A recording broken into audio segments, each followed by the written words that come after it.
Hey Psych2Goers, welcome back to another video. Healing is not easy. There's a lot of stigma regarding going to therapy and doing any independent inner self work.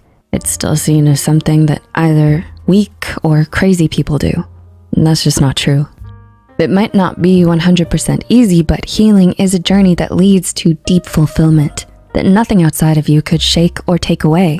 This process is very humbling, but with high risk comes high reward.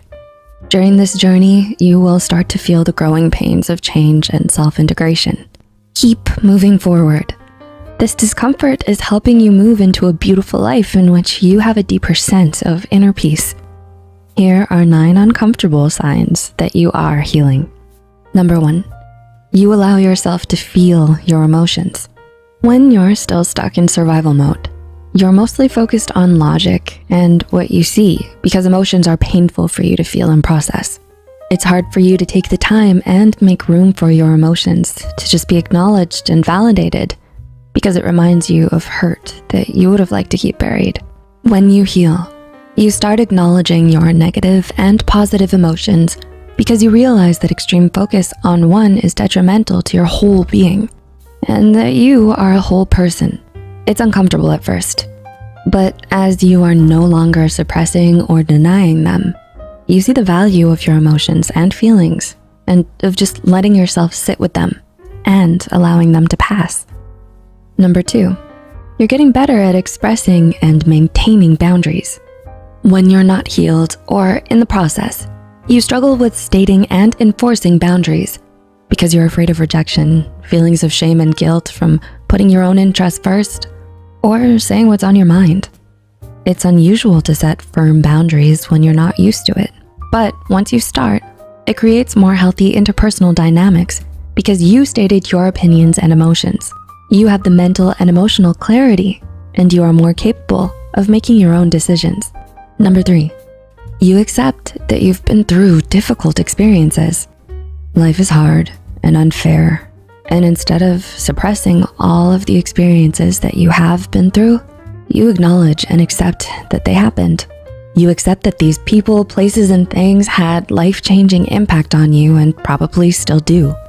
Once you have accepted that these uncomfortable events impacted you in their entirety, they actually start to hurt you less because you've accepted the truth and are in charge of the narrative of your life again. Number 4, you're less reactive and more responsive. When you're in survival mode, everything and everyone is a threat and is treated as such. Nothing is trusted, and you don't have time to sit and logically think things through because you are pure action, needing to defend yourself constantly. Once you start healing, your natural response of lashing out, shutting down, running away, or people-pleasing is tested and slowly makes way for questioning your feelings and reactions regarding things. You even find yourself asking, why do I think this way? Where does this thinking come from? You start practicing emotional self-regulation, self-analysis, and responsibility. Number 5, you realize that healing is not linear. Healing is uncomfortable because you're unearthing and confronting things you would have preferred to keep suppressed. Once you get into the rhythm, you realize that part of that healing is that this distress is okay and normal because it's not a straight road to inner peace and healing. You understand and have experienced the highs and lows of healing and know that the feeling of today will not match the feelings of tomorrow or even later on. Number 6, you begin to step out of your comfort zone. Here's the thing about healing. It's not something everyone will do. However, if you decide to, it actually has far-reaching benefits beyond the acceptance and acknowledgement of the traumatic experience. Once you are in the healing process, you're developing bravery around your emotions and your mind. With this newfound conscious control, you are no longer scared by things that scared you before. Scared of making a living situation change? You now are redecorating your bedroom and experimenting with paint colors you never thought you would. Going to a party you don't know? Before, you would have recoiled at the thought. But now it's a little less anxiety-inducing, and you have a bit more confidence. Number 7, you easily accept disappointments and take them in stride. Life is a balance of success and failure, light and dark, ups and downs. When you're not healing, disappointments hit you like a freight truck to the chest, knocking all of the motivation and passion out of you. With healing, you understand that bad days do happen and can't be avoided, but are also temporary.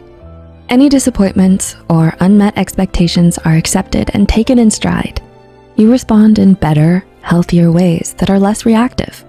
Number 8, you have more inner peace. Healing brings about self-integration. If you're a Harry Potter fan, it's as if Voldemort brought back all of his Horcruxes and decided on becoming a better, complete person who accepts the natural way of life on a soul level. And if you're not a fan, it's like taking inventory of all of your experiences, painful or not, and seeing yourself as the whole person. You develop this inner peace because you deeply forgive yourself, and you can readily forgive others too. By having this peace and integration, you are less likely to self-sabotage because you're no longer a warring country within yourself with conflicting desires and emotions. You reconcile your inner differences. You no longer criticize and dismantle your character in your mind. And number 9, you welcome help and support. The independent survivor has a don't ask for help mentality. Maybe because they never got it when they needed it, or because of the harsh rejection when they spoke up. They shut down to get by and decided to do it by themselves because they had no choice. With healing, you start to realize that as strong as you are, you can't carry and do everything by yourself. You do need help. We all do, and it's available out there for you. You are more open to support and less afraid of having this need for assistance met.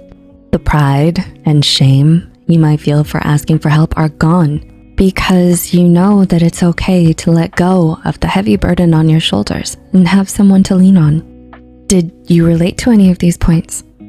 Do you feel that you are beginning to heal?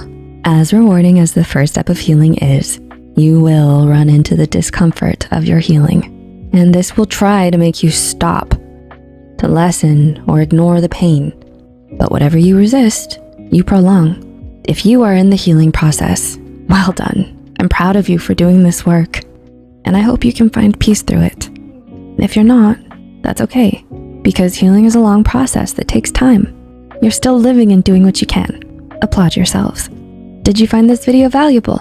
Tell us in the comments below. Please like and share it with friends that might find use in this video too.